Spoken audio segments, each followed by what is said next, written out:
मित्रांनो, उद्या म्हणजेच 20 जानेवारी 2024ला मार्केट आपलं ओपन राहणार आहे.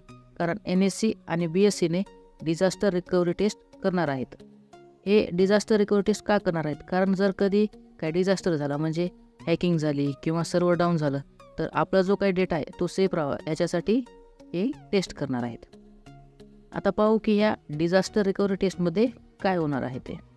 याच्यामध्ये 2 साईट बनवल्या जातील. एक असणार आहे प्रायमरी आणि दुसरी असणार आहे सेकंडरी. ही जी सेकंडरी आहे तीच आपली डिझास्टर रिकव्हरी साईट आहे. आणि या दोन्ही पण साईट वेगवेगळ्या ठिकाणी असतील.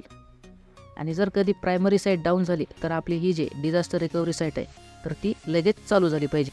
त्याच्यासाठी NSE आणि BSE डिझास्टर रिकव्हरी टेस्ट करत आहेत.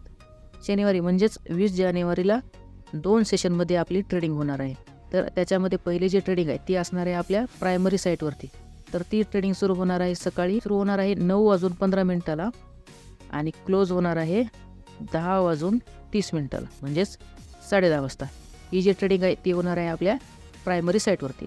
जो दुसरा सेशन आहे तो होणार आहे डिझास्टर रिकव्हरी साईटवरती. तर त्याचा टाईम सेशन आहे 11:30 ते 12:30 म्हणजेच 12:30 पर्यंत होणार आहेत हे 2 सेशन्स.